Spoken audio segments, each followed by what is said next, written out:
Hello दोस्तों, नमस्कार। स्वागत है आप सभी का नाइस कंप्यूटर के यूट्यूब चैनल पर।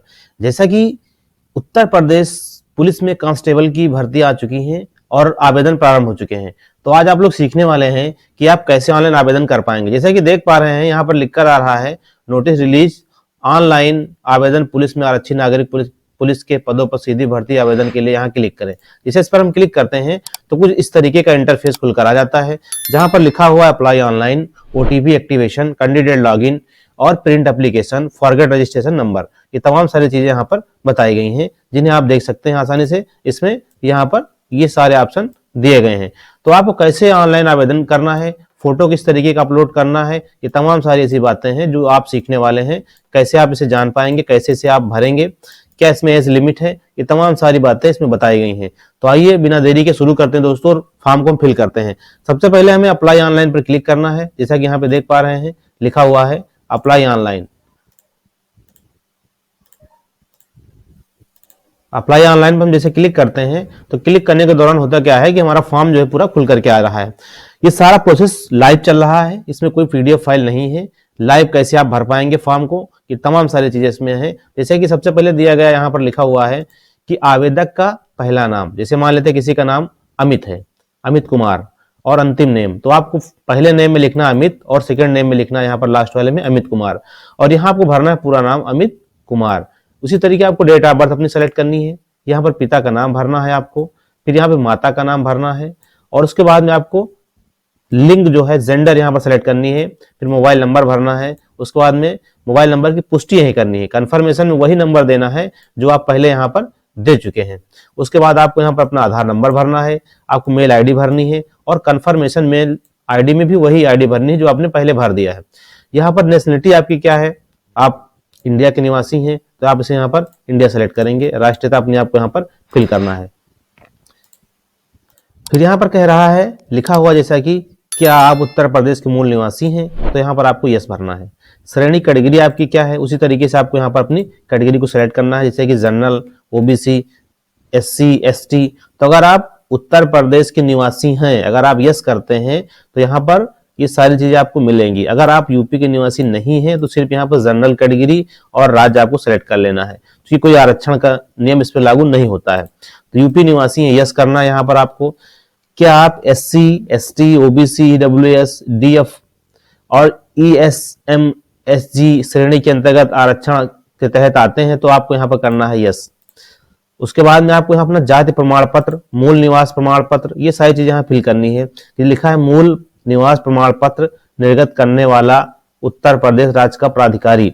तो यहाँ पर जैसे कि जो आपका निवास होता है वो सब डिविजनल मजिस्ट्रेट अर्थात एसडीएम द्वारा जारी किया जाता है, तो आपको यहाँ पर चुनना है सब डिविजनल मजिस्ट्रेट।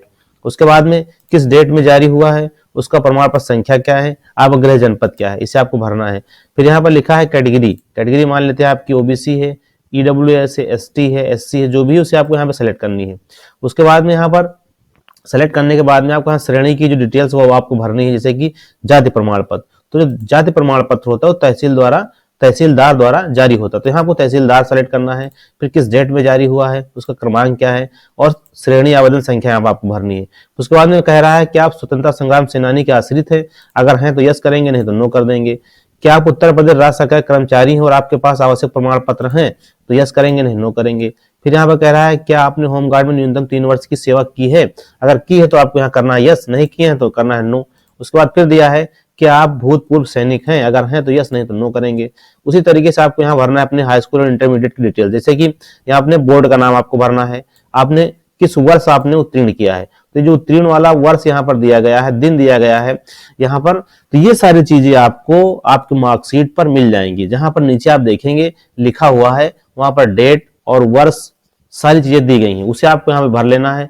परिणाम की स्थिति क्या है, पास है, रोल नंबर क्या है आपका, प्रमाण पत्र अंक पत्र क्रमांक क्या है, इसे फिल करना है यहाँ पर। और फिर इंटरमीडिएट की भी डिटेल इसी तरीके आपको फिल करनी है। फिर नीचे आना है, यहाँ पर देखना है आपको, जैसे कि यहाँ पर बताया गया है, नीचे आप स्क्रॉल डाउन इसे करते हैं तो यहाँ से देख पाएंगे कि नीचे लिखा हुआ है यहाँ पर क्या आपने डोयक नॉलेज से कंप्यूटर में ओ लेवल प्रमाण पत्र प्राप्त किया है, अगर किया है तो यहाँ पर यस करेंगे, नहीं किए हैं तो नो करेंगे।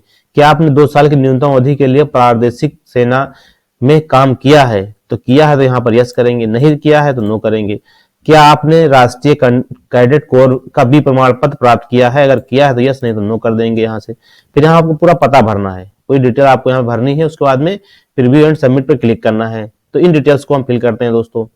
तो इस तरीके से आप लोग देख सकते हैं कि सारी डिटेल्स को हमने फिल कर लिया है, जो भी डिटेल्स में बताई गई हैं सारी डिटेल्स को हमने फिल कर दिया। यहाँ पर जो भी इसमें पूछा गया है सारे कॉलम्स को फिल कर दिया है।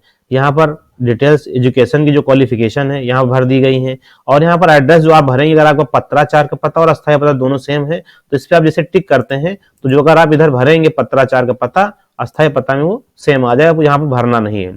इन सारी डिटेल्स को आपको फिल कर लेनी है, और फिल कर लेने के बाद में आपको सबमिट पर क्लिक करना है। तो यहाँ पर ध्यान देना है कि नाम वगैरह एक बार दोबारा फिर से चेक कर लें, उसमें कोई अगर त्रुटि हो तो उसे आप ठीक कर लें, उसके बाद ही आप आगे नेक्स्ट स्टेप पर क्लिक करें। यहाँ पर देख सकते हैं कि सारी डिटेल बताई गई हैं यहाँ पर। उसके बाद में हम फिर करते हैं प्रीव्यू एंड सबमिट पर क्लिक। प्रीव्यू एंड सबमिट पर जब क्लिक करेंगे तो एक बार आपको सारी डिटेल फिर से दिखाएगा।